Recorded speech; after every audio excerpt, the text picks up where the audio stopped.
Hello everyone.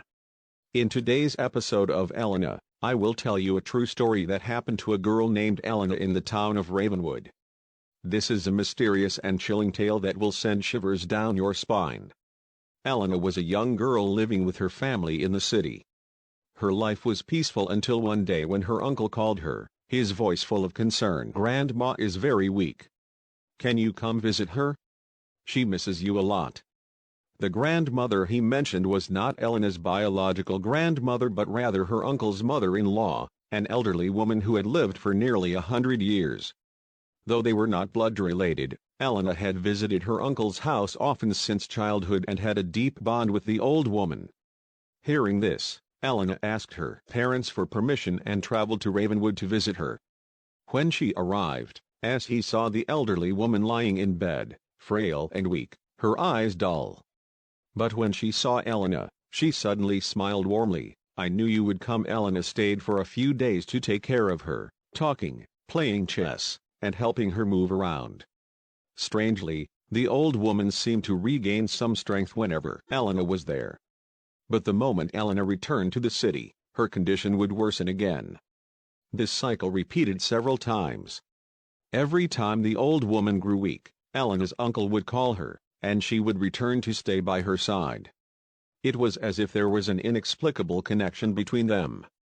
One day, Elena's uncle called her again, but this time, his voice was choked with emotion. "She's gone." Dear Elena was speechless. She couldn't believe that just days ago, the old woman was still smiling at her, and now, she had passed away. Her uncle said the funeral would be held in a few days and asked Elena to stay and help. Since there were not many young people in the house, she agreed to remain until the 13th day prayer ceremony was completed. At first, everything was normal.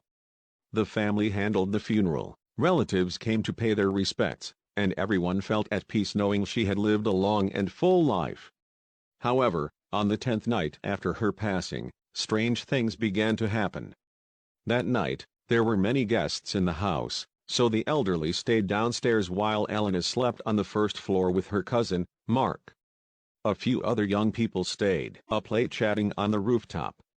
At around 2:30 a.m., a strong wind blew through the house, causing the bedroom window to slam against the wall repeatedly. The loud noise woke Elena up. She groggily got up to close the window, but as she reached for it, she felt someone standing behind her. A chilling sensation ran down her spine. Slowly, she turned around and right before her eyes stood an old man dressed in white, his face devoid of emotion, his vacant eyes staring directly at her. Elena wanted to scream, but her throat tightened, rendering her speechless. Her heart pounded as she took a step back, but in the blink of an eye, the old man vanished into thin air like a wisp of smoke. At that moment, a memory resurfaced. Her grandmother had once told her, "There's an old man in this house, only I can see him. He just stands there waiting for me to follow." Back then, Elena had asked, "Grandma, is he our grandfather?" But her grandmother shook her head, "No, he is someone else." After the ghostly figure disappeared, Elena felt an unbearable hunger, a gnawing emptiness as if she had not eaten for days. Unable to resist, she decided to go to the kitchen to find something to eat. The kitchen was just a few steps away from her room. She opened the refrigerator and nearly collapsed when she saw the same old man crouching inside, his entire body frozen, his lifeless white eyes staring at her. Panicked, Elena slammed the fridge shut. She tried to steady her breathing, telling herself it was just an illusion. But when she gathered enough courage to open the fridge again, there was nothing inside. Yet, the hunger still remained. Trembling, she grabbed a piece of candy from the fridge and was about to put it in her mouth when a deep, familiar voice whispered behind her, "Little one, don't eat sweets at night." Elena turned around. Her grandmother was standing there. She wore a white dress, looking healthier than she did before she passed away. But her presence sent chills through Elena's body. "There are wandering spirits in this house. They might harm you. Don't eat sweets at night." Her grandmother's warning sent Elena into a panic. She screamed and ran downstairs, waking the entire household. When everyone rushed upstairs to check, only Elena had seen the apparition.